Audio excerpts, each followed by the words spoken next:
Meus queridos irmãos, é bom estar com vocês em mais um momento do estudo da Palavra do Senhor, agradecendo a Deus pela vida de vocês que nos acompanham nessa transmissão, também pelo apoio técnico do nosso irmão Derek, que está aqui à frente do computador para nós nessa noite. Nossa equipe está aumentando pela graça de Deus, depois de muita oração, né, Zé Roberto? Estamos crescendo aqui, então nossa gratidão ao nosso irmão que nessa noite está conosco. Meus irmãos, nós vamos orar agradecendo a Deus pela graça dele derramada sobre as nossas vidas. Nesse último domingo nós comemoramos 140 anos da organização da nossa igreja, que é um privilégio para nós poder fazer parte dessa igreja, onde irmãos nossos no passado desenvolveram, trabalharam, prepararam as gerações para darem continuidade, e hoje compete a nós nessa corrida do revezamento da vida cristã.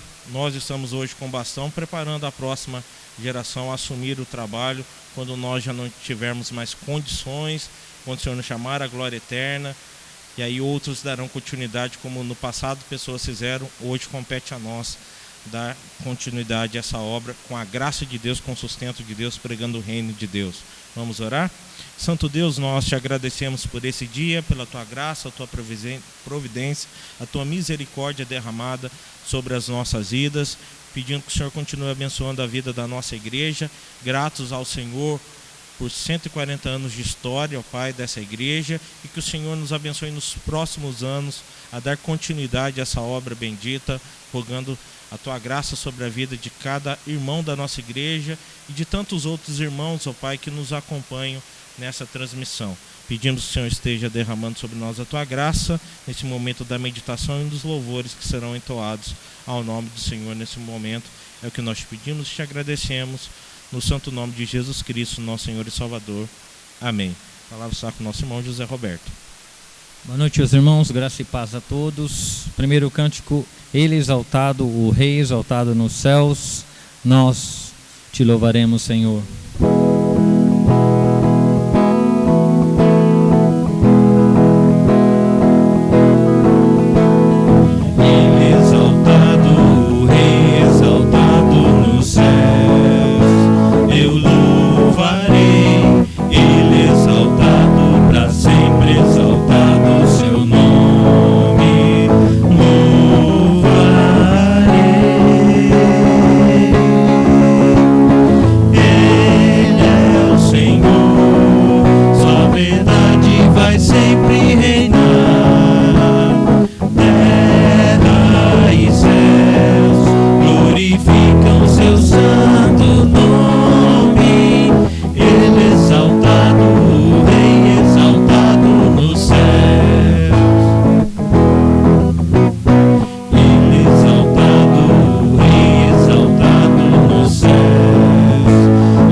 Tribos, povos e raças, muitos virão te louvar.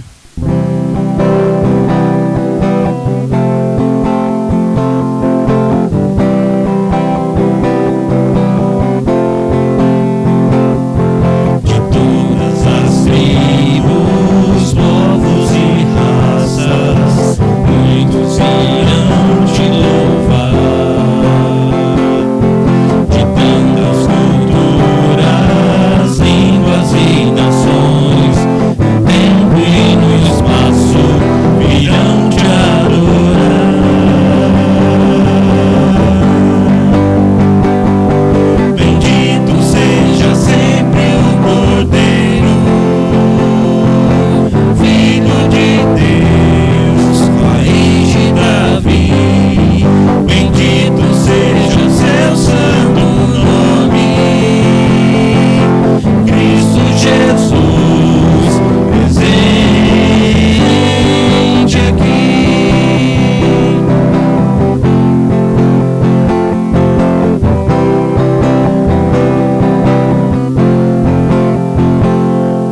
remidos comprados, grande multidão, muitos irão te louvar. Povo escolhido, teu reino e nação, no tempo e no espaço virão te adorar.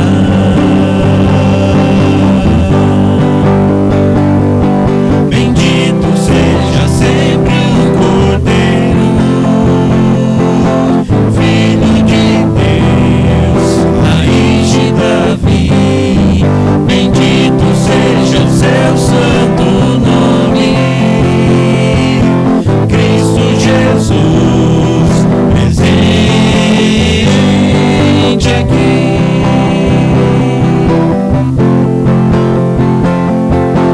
La la la ya, la la la ya.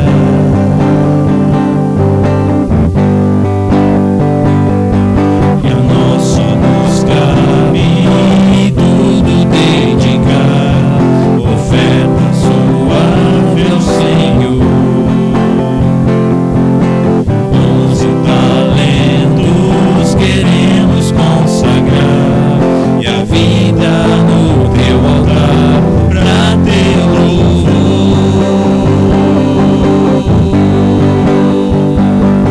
Bendito seja sempre o Cordeiro, Filho de Deus, raiz de Davi. Bendito seja seu santo nome, Cristo Jesus, presente aqui.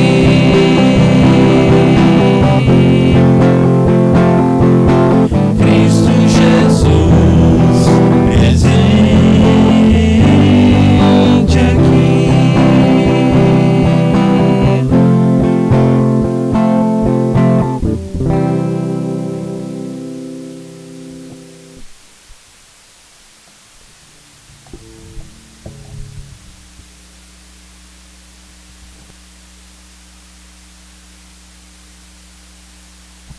Meus queridos e amados irmãos, nós vamos dar continuidade ao estudo que temos feito sobre a questão do discipulado, e nesta noite nós vamos falar sobre o discipulado olhando para a igreja primitiva como um modelo a ser seguido nesse sentido. Então nós vamos olhar, nós vamos trabalhar com um texto bastante conhecido dos irmãos, que nós já lemos algumas vezes em outros estudos, e também outro texto paralelo a ele, que trabalha também essa questão de uma forma muito interessante para a glória do nosso Senhor. Atos capítulo 2, dos versículos 42 a 47, e também Atos 4, de 32 a 37, mas nós vamos ler apenas Atos 2, de 42 a 47, para a melhor dinâmica nossa no estudo, mas depois leia com calma também Atos capítulo 4, que trata da mesma questão, que é a questão da comunhão dos nossos irmãos. Atos 42 a 47, Atos capítulo 2, do versículo 42 a 47, após a leitura nós oraremos mais uma vez. E perseveravam na doutrina dos apóstolos e na comunhão, no partir do pão e nas orações. Em cada alma havia temor, e muitos prodígios e sinais eram feitos por intermédio dos apóstolos. Todos os que creram estavam juntos e tinham tudo em comum. Vendiam suas propriedades e bens, distribuindo o produto entre todos, à medida que alguém tinha necessidade. Diariamente perseveravam unânimes no templo, partiam pão de casa em casa e tomavam as suas refeições com alegria e singeleza de coração, louvando a Deus e contando com a simpatia de todo o povo. Enquanto isso, acrescentava-lhes o Senhor dia a dia os que iam sendo salvos. Bendito Deus, mais uma vez nós nos colocamos diante da Tua presença, certos da Tua direção, do Teu cuidado, e pedimos, Senhor, que o Senhor esteja nos abençoando agora na meditação da Tua palavra, para que dela tenhamos a instrução necessária para a nossa caminhada, para o nosso bom desenvolvimento como discípulos do Senhor. E pedimos então ao Pai que o Senhor use as nossas vidas para compreender aquilo que o Senhor tem a nos trazer, ó Pai, como direcionamento para a nossa vida, ó Pai, nesse momento de estudo da Sua palavra. É o que nós te pedimos e te agradecemos no santo nome de Jesus. Amém.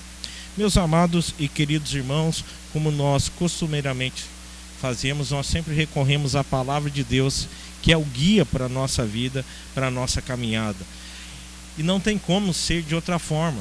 A palavra de Deus é a base para a nossa caminhada, para o nosso bom desenvolvimento como discípulos dele. Mas, meus amados irmãos, olhando para a igreja primitiva, como assim nós conhecemos a igreja de Atos dos Apóstolos, né? Músicas foram escritas pensando nessa igreja, músicas foram e são escritas até hoje olhando essa igreja como um modelo, mas lembrando aquilo que eu sempre falo sobre a igreja de Atos dos Apóstolos. Era uma igreja que caminhava pela graça de Deus, era uma igreja que desenvolvia pela graça de Deus, uma igreja que crescia com a graça de Deus. Mas como nós, tinham problemas. Ananias e Safira faziam parte dessa igreja, outras pessoas faziam parte dessa igreja. Nós fazemos parte da igreja hoje, nós temos os nossos problemas, as nossas dificuldades, e às vezes nós, muitas vezes, atrapalhamos a obra de Deus, quando nós desfocamos daquilo que é ser servo do nosso Senhor e Salvador Jesus Cristo. Então olhar para essa igreja não é um olhar pensando na igreja perfeita, mas olhar numa igreja que mesmo em meio às suas dificuldades caminhava, crescia e desenvolvia com a graça bendita do nosso bom e maravilhoso Deus. Mas uma coisa é necessário que a gente pare e pense, olhe o que eles fizeram e olhe para as nossas vidas, para ter como eles exemplo de caminhada naquilo que eles acertaram e nos erros dele, para que nós possamos corrigir na nossa caminhada. A igreja precisa fazer discípulos, mas de quem são os discípulos que nós fazemos na igreja? São meus discípulos? São seus discípulos? Muito além de ser meu ou seu discípulo, são discípulos do nosso Senhor e Salvador Jesus Cristo, Senhor, sobre a nossa vida, Senhor, sobre a nossa história. A essência da igreja está em seguir a Cristo e fazer discípulos, discípulos do nosso Senhor, do nosso Salvador Jesus Cristo. Quando nós olhamos para a igreja nos dias de hoje, de modo geral, nós temos uma certa compreensão. Quando se fala ao trabalho de evangelização, de evangelizar, é inquestionável. Todo mundo entende que tem que evangelizar. Nós temos que levar o evangelho a toda criatura, seguindo o que o Senhor falou lá em Mateus capítulo 28, versículos 18 adiante. Ide por todo mundo, ou indo por todo mundo, pregando o evangelho a toda criatura, batizando-os em nome do Pai, do Filho e do Espírito Santo. Ótimo, que bom que nós temos essa compreensão de evangelizar, mas eu quero que você preste atenção no desafio.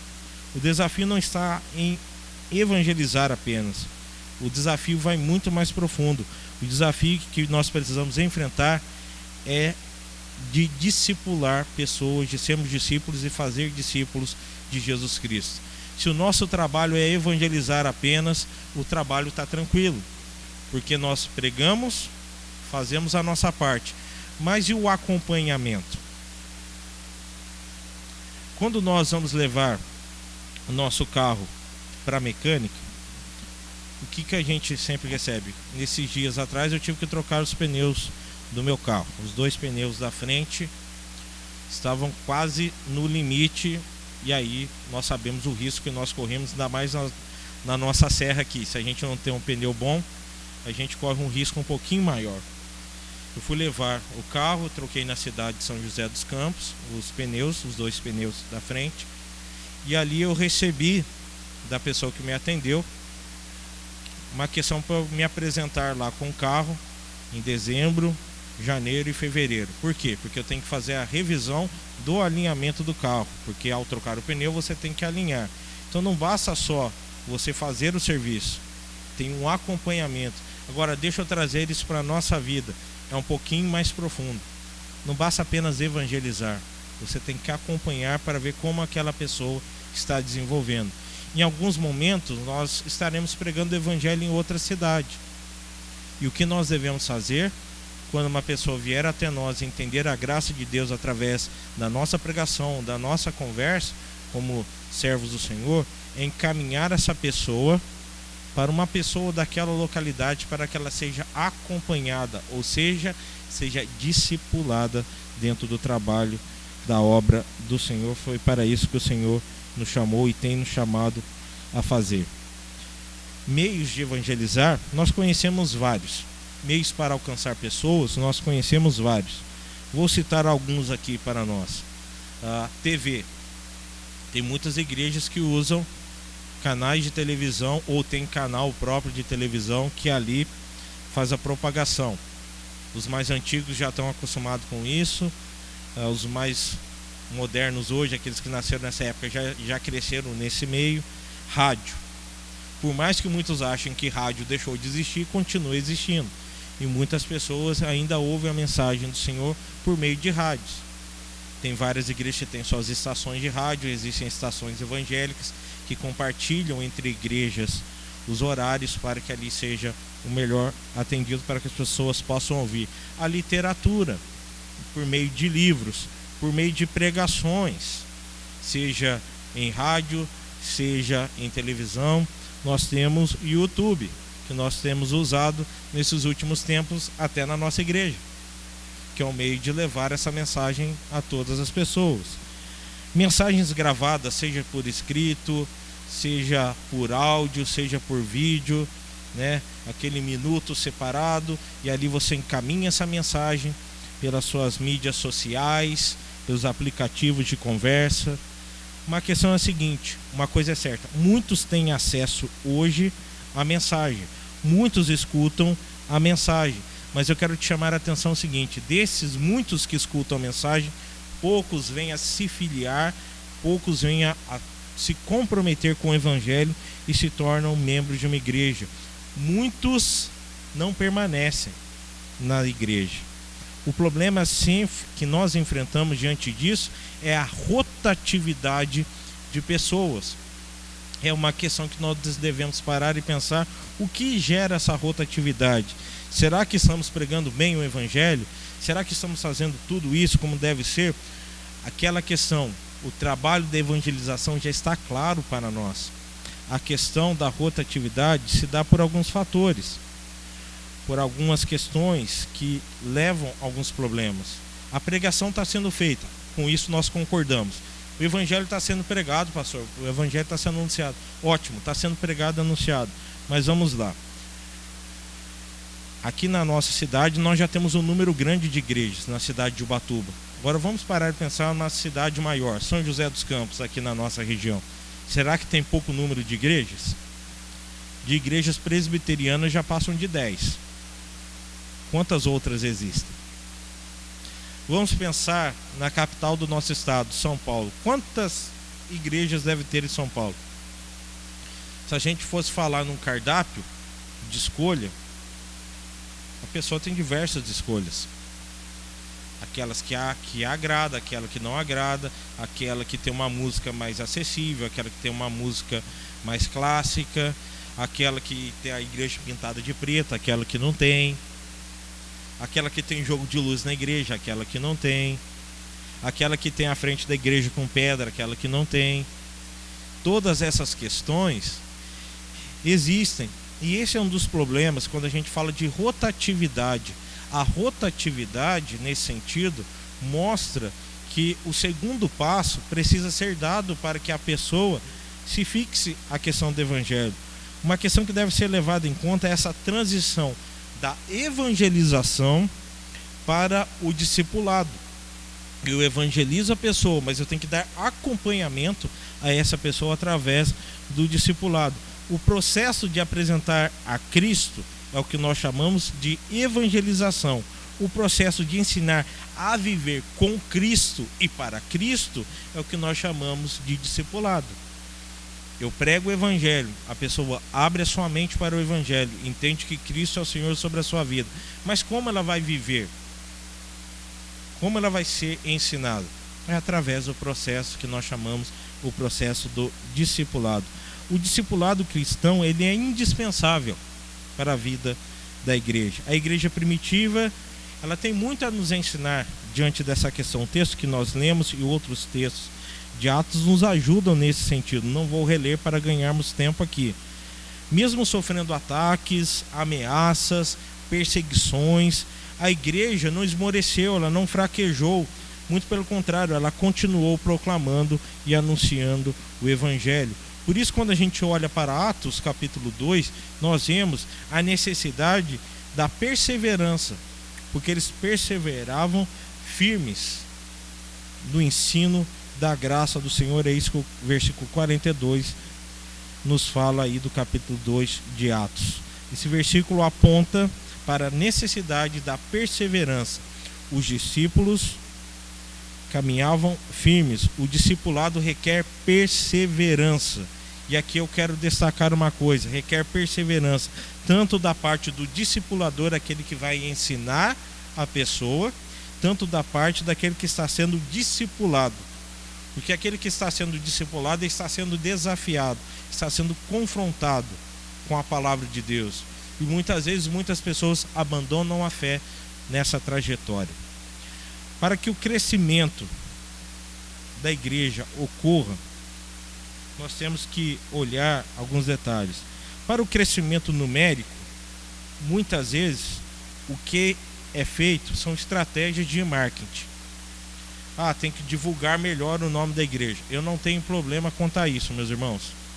A gente fazer flyers, fazer questões de mídia para colocar na internet, para que os irmãos possam passar isso adiante. Esse não é o problema. O problema é quando a estratégia de marketing é usada como é usada no comércio. Então, usam de coisas fora do evangelho para levar adiante e propagar ali aquilo que eles querem falar. Usar estratégias para chamar a atenção faz parte. Nós usamos essas estratégias. Agora, quando usamos da maneira correta, usando o conteúdo que precisamos, que é o evangelho, nós avançamos. Agora, quando nós usamos de artimanhas para isso, para tentar atrair pessoas, eu brinquei falando de igreja pintada de preto, isso, aquilo, são estratégias que são usadas porque fica um clima agradável. Olha, se a gente fizer isso, chama pessoas. A questão que deve ser levada em conta quanto a usar estratégias para atrair pessoas, isso fere a palavra de Deus? Isso está ferindo o conceito do que a Bíblia nos fala? Eu estou usando a mesma ferramenta que não é uma ferramenta boa que pessoas usam? Nós temos que olhar isso, pensar nessa questão. Uma questão é interessante. O crescimento numérico nem sempre apresenta um crescimento real. Porque estatisticamente falando, numericamente falando, nos dá uma impressão: olha, a igreja está cheia, a igreja está abarrotada de pessoas. Mas será que realmente está tendo o verdadeiro crescimento, que é o crescimento espiritual? Meus irmãos, eu não sou contra crescimento de igreja. Eu acho que nós temos que crescer pela graça de Deus. Desejo do meu coração, como pastor da igreja presbiteriana de Ubatuba, que essa igreja encha, para que a gente possa abrir novos trabalhos na cidade. Se a nossa igreja estiver abarrotada, bênção, vamos juntar um povo, um grupo base, e vamos iniciar outros trabalhos na cidade. É sinal que estamos crescendo e podemos continuar crescendo. Isso é bom, é maravilhoso, eu concordo com isso. A questão é: o crescimento é saudável?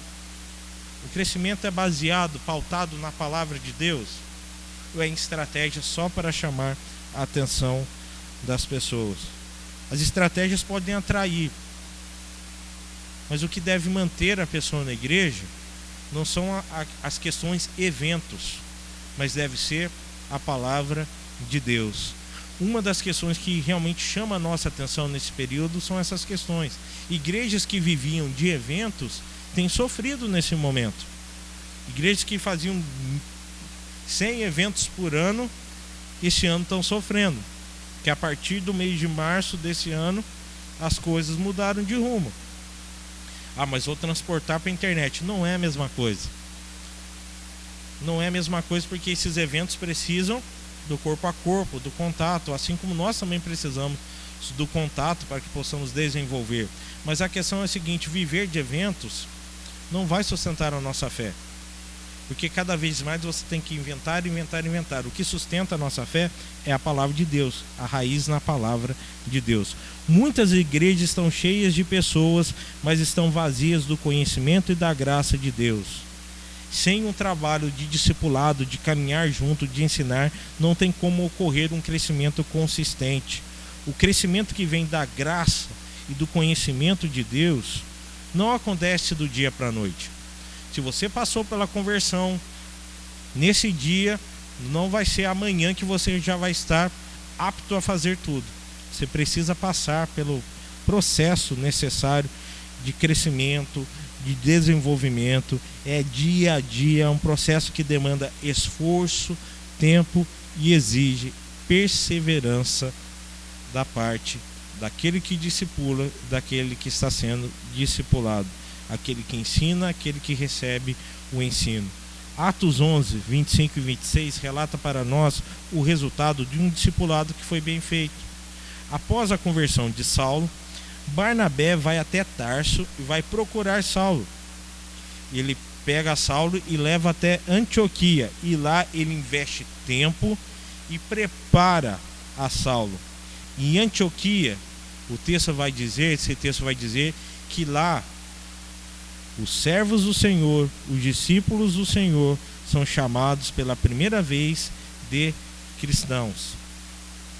E a palavra cristão é pequeno Cristo, ou seja, discípulos de Cristo. Então ali eles recebem pela primeira vez essa designação. Então, uma primeira questão que nós vimos até agora é que temos que perseverar quando nós falamos do discipulado, e aprendemos isso com essa igreja, a igreja de Atos dos Apóstolos. Outra questão que o texto nos apresenta adiante é que a doutrina é o fator da consolidação do discípulo. O que nós ensinamos? O que nós queremos que as pessoas recebam? Nosso irmão José Roberto dá aula de música. Quando ele está dando aula de música, ele não espera que a pessoa saia daqui cozinhando, não é? Ele está preparando a pessoa para tocar um violão, para tocar o baixo ou tocar a bateria, que são os instrumentos que eu sei que ele toca, fora outros, né? Ou até de canto, que ele canta bem, pode dar aula de canto também, né? Você espera isso. Quando o nosso irmão Derek está ali trabalhando como bombeiro e vem um novato caminhar com ele, ele espera preparar aquele novato para que ele exerça bem o trabalho de bombeiro, para que pegue a função. Ele não espera que a pessoa dali saia dali um pedreiro. Não, quer que seja um excelente bombeiro. Se precisar ajudar na obra lá, tem que ajudar, não é? Faz parte, não é? Se precisar fazer uma comida para o Zé Roberto comer aqui também, quando ele está dando aula, faz parte da vida, faz parte da nossa caminhada. Mas o que se espera quando você ensina algo a uma pessoa é que ela aprenda aquilo.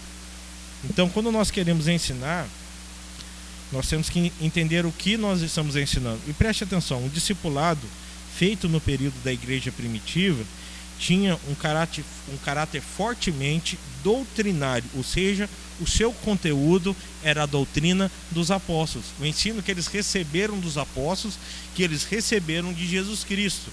Você está vendo a questão? Eles não tiraram da mente deles o ensino que eles receberam dos apóstolos, que receberam diretamente de Jesus Cristo, é o ensino que eles levavam adiante. Discipulado quer dizer isso, a mensagem de Cristo, o ensino de Cristo. A igreja tinha solidez doutrinária, pois ela estava alicerçada na palavra de Deus, fundamentada na palavra de Deus. Um dos problemas que a igreja tem enfrentado é a fraqueza doutrinária. Quando nós falamos de igreja de um modo geral, nós vemos exatamente essa questão. Muitos crentes, quando nós vamos conversar de Bíblia, o que acontece? a pessoa não sabe. Numa determinada feita, numa determinada igreja, no período ainda que eu não era nem seminarista, estava apenas me preparando para o período do seminário, teve uma citação de um jovem que palestrava aos jovens. E lá ele disse, como diz a palavra, diga-me com andas que eu te direi quem és. Na hora aquilo já incomoda o ouvido nosso, né? Que temos o conhecimento da palavra de Deus. E aquilo obviamente veio, é um dito popular, que faz sentido, que faz você refletir, mas não é a palavra de Deus. Não é a palavra de Deus. E às vezes pessoas olham e falam, nossa, ele falou isso, olha, eu não sabia, mas é da Bíblia, e sai falando que é da Bíblia. E ali, se você pega uma pessoa com um pouquinho de conhecimento, a pessoa perde credibilidade, porque ela não está falando verdadeiramente aquilo que a palavra de Deus fala. Criam coisas que a palavra de Deus não fala, criam ensinos que a palavra de Deus não nos apresenta. E quando falta o conhecimento, quando estamos fracos no conhecimento, lembrando que doutrina é o ensino da palavra de Deus, quando nós não conhecemos a palavra de Deus, às vezes a pessoa fala e passa batido aos nossos ouvidos, porque nós não estamos caminhando de uma maneira necessária, que é tendo conhecimento da palavra de Deus. Muitos não conhecem o fundamento da sua fé. Por que você crê em Jesus Cristo? Por que você acredita em Jesus Cristo? E às vezes a gente escuta aquela resposta, olha, eu acredito em Jesus Cristo porque meu pai foi para a igreja e lá ele me ensinou. Olha, eu acredito em Jesus Cristo porque fulano de tal me levou para a igreja. Você acredita em Jesus Cristo por quê? Porque Ele é o Senhor da sua vida, que Ele morreu na cruz do Calvário pelo meu e pelo seu pecado. É por isso que nós acreditamos em Jesus Cristo, que Ele veio nos libertar da escravidão do pecado de uma vez por todas, e que por meio da sua obra, hoje, nós podemos ter acesso ao Pai. E o que está reservado a nós é a glória eterna, porque nós somos tocados pela graça dEle e cremos nessa obra bendita. A fé que foi colocada em nós pelo Senhor, que transforma a nossa vida. Então muitos não sabem os fundamentos da fé e por isso se deixam enganar. E por isso falam, olha, não é constante. Por isso estão voltando às velhas práticas. Estão abandonando a caminhada da fé. Ou seja, são instáveis. Adotam práticas que são absurdas, falando que são práticas do Evangelho. E aí a gente brincou falando de pintar a igreja de cores, mas isso, eu queria que isso fosse o maior absurdo, mas não é. Quantos absurdos nós vemos por aí em nome do Evangelho? Não estou falando absurdo, falando que o Senhor liberta, que o Senhor livra, não. Que aos olhos do de fora é absurdo, não. É absurdo porque fere a palavra de Deus. É absurdo que você nunca viu base na palavra de Deus para isso. Absurdo de pegar e deturpar, às vezes, trazer coisas do Antigo Testamento, achando que aquela questão deve ser feita daquele jeito, e faz há tantas semanas de Ezequiel, há tantas semanas de Neemias. Só que esquece que Jesus Cristo já veio, que Jesus Cristo já cumpriu a sua obra, e um dia Ele vai voltar para levar a sua igreja. Mas permita-me caminhar aqui. Aos Colossenses, no capítulo 3, versículo 16, Paulo, ele roga que a palavra de Deus habite ricamente na vida daquela igreja, daquelas pessoas, daquela igreja. Por quê? Porque por meio da palavra de Deus as pessoas poderiam caminhar e desenvolver. Quando ele orienta a Timóteo, na primeira carta a Timóteo, no capítulo 4, a partir do versículo 6, Paulo vai orientar aquele jovem pastor a expor a palavra de Deus e a fazer isso com amor, a fazer isso com retidão, porque se ele fizesse isso, ele seria um bom ministro de Cristo, e assim ele estaria alimentando o rebanho do Senhor com a palavra de Deus, a palavra de fé e a boa doutrina, ou seja, estaria discipulando as pessoas a crescerem na graça e no conhecimento do nosso Senhor. O discipulado autêntico ele passa pelo caminho da doutrina. Você conhece a Cristo e começa a desenvolver com Cristo. É uma caminhada com Cristo. Para que a igreja caminhe de forma saudável, forte, é necessário investimento num discipulado, mas um discipulado bíblico, perseverando na doutrina, firmes na doutrina. Caminhando, meus amados e queridos que nos acompanham. Outra questão que o discipulado, olhando a vida da igreja de Atos dos Apóstolos, nos mostra sobre a questão do discipulado. Eles apontam para a comunhão como um fator de integração. Os primeiros irmãos nossos na fé, os primeiros cristãos, conforme o texto bíblico nos informa, eles perseveravam unânimes no templo, diariamente. Ou seja, eles viviam a comunhão de casa em casa. Caminhavam com alegria, tinham respeito da sociedade. Assim o Senhor ia acrescentando o número dos que iam sendo salvos. Eu entendo que esse momento que nós estamos vivendo, estamos passando, não é fácil receber pessoas na nossa casa. Eu entendo que muitas pessoas têm medo de receber pessoas na sua casa por causa da pandemia. Entendo, respeito. Aqueles irmãos que me chamam para uma visita, aqueles que eu converso e permitem que eu adentre a sua casa, eu adentro com todo cuidado, respeito. Se quiser que eu fique com máscara, eu fico com máscara. Se quiser me receber no portão, eu vou no portão. Se quiser me receber na varanda, eu vou na varanda. Mas nós temos que entender isso e respeitar. O momento requer essa atenção. Mas o que o texto está nos falando, em tempos normais, em tempos que não temos pandemia, ir de casa em casa, compartilhar o evangelho, viver com os irmãos, ver a necessidade do irmão para atender a essa necessidade, faz parte da vida cristã. Porque dentro do nosso meio não pode haver necessidades. Eu não posso ver um irmão meu passando necessidade e não atender. Eu não posso ver um irmão meu precisando de comida e não dar um prato de comida. Eu não posso ver um irmão meu necessitando de alimento e eu tendo condições não poder ajudar esse irmão. Se eu tenho condições de ajudar, seja qual for a circunstância, eu tenho que fazer. Porque assim eu demonstro a comunhão. Porque não deve existir necessidades no nosso meio. Se existe necessidades no nosso meio, é uma falha nossa. Nós temos que corrigir isso com a graça de Deus. Meus irmãos, vida cristã requer tempo de qualidade. O que eu quero dizer com isso? No dia a dia, a nossa agenda é corrida, não é? E aí, às vezes, nós não conseguimos dar conta dos nossos afazeres. Mas para o discipulado, nós temos que ter tempo. O corre-corre, falar que estamos sem tempo, a nossa agenda está abarrotada, isso atrapalha a nossa vida, se atrapalha na nossa família, imagine na comunhão com os irmãos. Se eu não tenho tempo para a minha família, imagine se eu vou ter tempo para os meus irmãos. Muito menos tempo eu vou ter para os meus irmãos.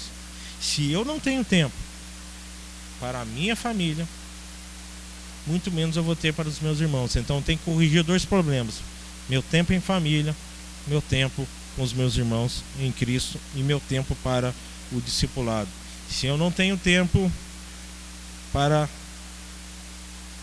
caminhar com os irmãos, quer mostrar que eu não tenho tempo para algumas coisas. E aqui nós vamos tocar no ponto que requer de nós atenção. Se a gente não observa um tempo para o discipulado, quer dizer que nós não observamos tempo para a leitura bíblica. Nós não temos tempo para orar. Nós não temos tempo para encontrar o irmão, para atender o irmão. Nós não temos tempo para chorar com o irmão que necessita do nosso ombro para chorar junto conosco. Eu não tenho tempo para me alegrar com o meu irmão. Meus irmãos, vocês dá para ver como é necessário tirar tempo? Eu tenho tempo para comer. Eu tenho tempo para tomar meu banho. Eu tenho tempo para o meu lazer. Para isso nós temos tempo. Eu tenho tempo para trabalhar. Mas nós muitas vezes não retiramos o tempo do nosso dia para seguir a Deus, para ler a Bíblia, para orar, para conversar com o irmão. Olha, eu gostaria de compartilhar uma dúvida minha. e assim a gente discutir os textos da palavra do Senhor. Se a gente não tem tempo para nós mesmos, não temos tempo para os nossos familiares, muito menos tempo nós vamos ter para Deus. Nós precisamos cuidar disso porque é uma ordem de Deus. A consequência disso será um cristianismo cada vez mais fraco e cada vez mais individualista. Cada vez é mais as minhas vontades, o meu querer, e cada vez mais superficial. Não vai aprofundar. O famoso iceberg, quando nós olhamos para um iceberg, a parte maior dele está onde? Está na parte que nós vemos ou está abaixo d'água? Quando você vai se ver um iceberg, o que aparece é pouco. O que está lá no profundo é o que realmente dá sustentação para aquilo que aparece. Nós temos que ter o que? Profundidade. Alicerces firmes na nossa vida de fé, senão a nossa vida vai ser superficial. Se a gente constrói a nossa casa na areia, o tempo pode derrubar. Por isso eu tenho que colocar no solo pronto, aprofundar, ter o alicerce certo. A caminhada cristã é assim, a vida de discipulado é assim. Nós precisamos olhar para a palavra de Deus, meus irmãos, e na palavra de Deus nós vamos redescobrir o valor da comunhão. Nós vamos redescobrir que o discipulado é o caminho para uma vida de comunhão. Porque ensinando os novos a viver em comunhão com os irmãos, nós estamos preparando a próxima geração. Muitas vezes é o seguinte, tem pessoas que, conforme o ditado diz, né, que a determinada fase já não pega mais marcha.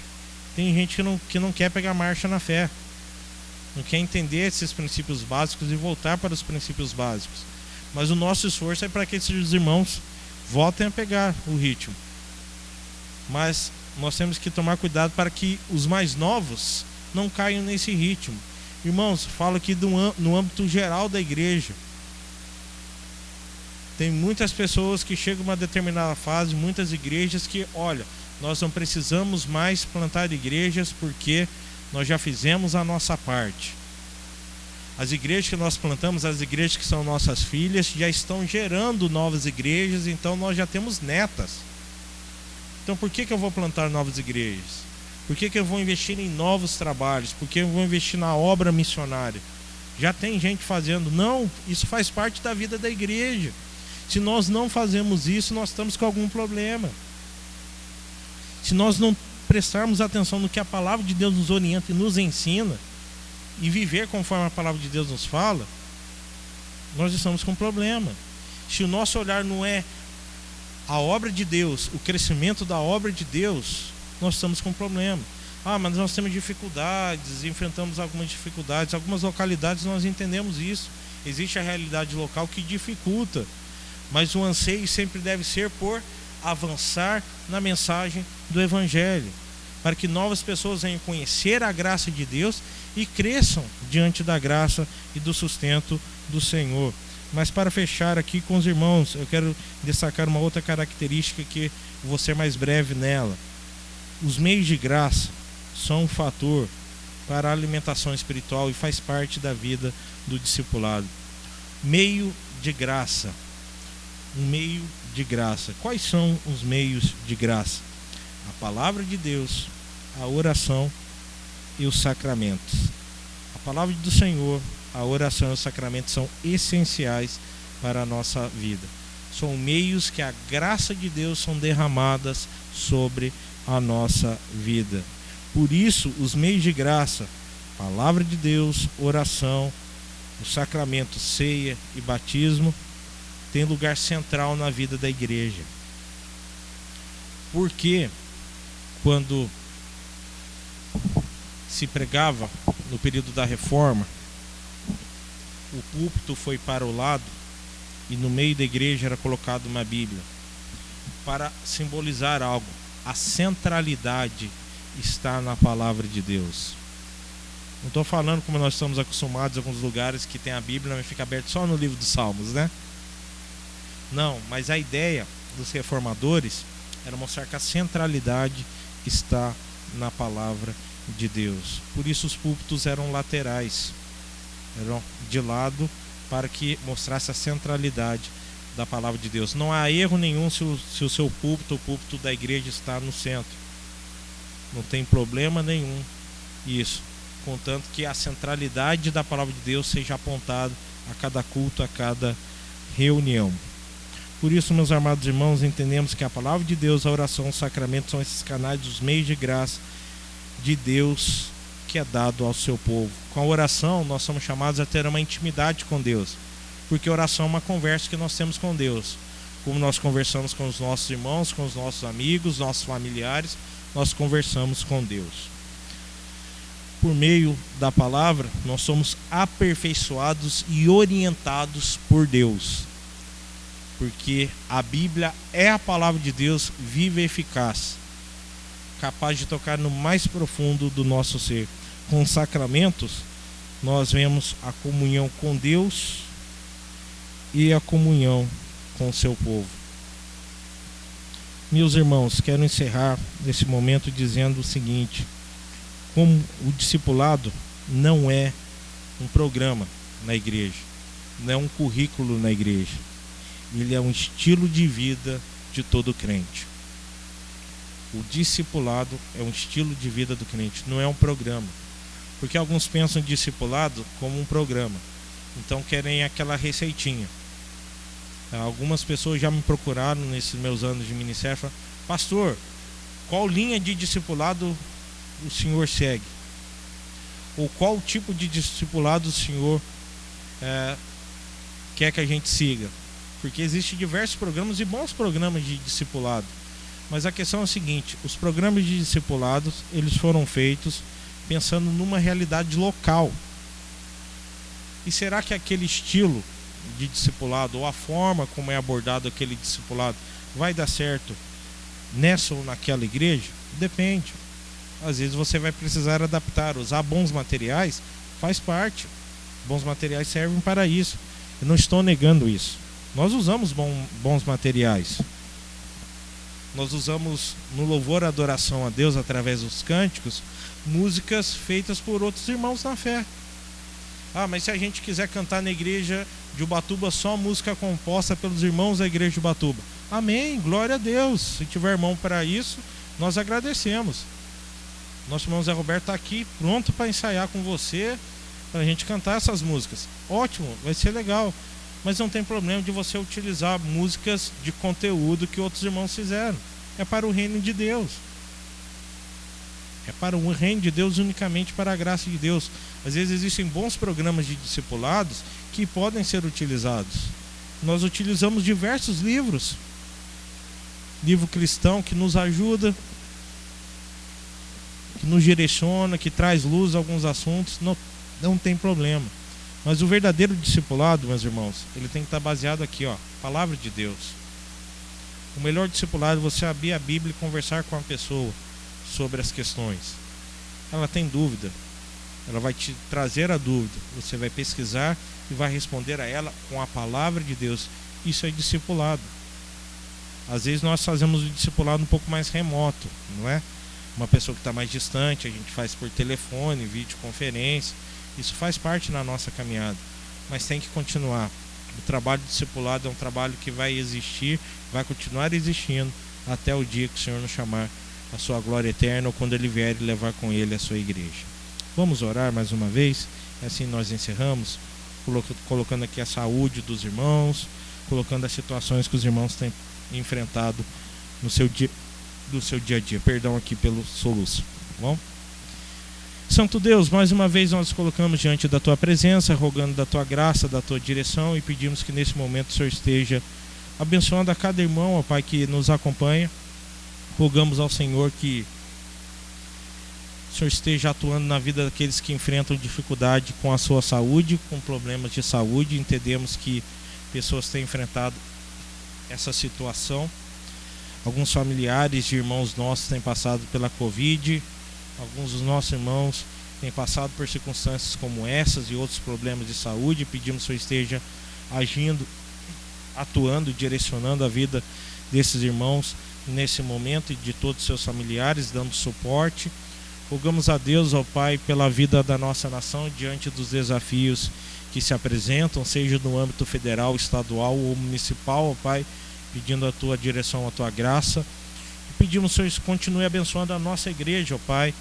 Nós completamos mais um ano de vida nessa última semana que se passou e nós rogamos ao Senhor que o Senhor nos dê capacidade a continuar pregando, anunciando, vivendo o Teu santo e rico Evangelho. E também, ó Pai, as demais igrejas irmãs, igrejas que pregam e anunciam o Seu Evangelho, ó Pai, com sinceridade de coração, com realmente dedicação a essa obra, entendendo que somos parte do Teu reino e o nosso papel é anunciar o Teu reino, ó Pai. Continue falando as nossas vidas, derramando sobre nós a Tua graça tão bendita e especial, é o que nós pedimos e te agradecemos no santo nome de Jesus Cristo, nosso Senhor e Salvador. Amém. E que a maravilhosa graça do nosso Senhor e Salvador Jesus Cristo, o grande amor de Deus o Pai, e que o conforto, o consolo do Santo Espírito de Deus esteja sobre vós e sobre todo o povo de Deus, não só hoje, mas para todos sempre. Amém. Que Deus te abençoe, um ótimo restante de dia a você, de noite a você. Que seja um momento da graça, do conhecimento, do sustento do nosso bom e maravilhoso Senhor. Que Deus te abençoe.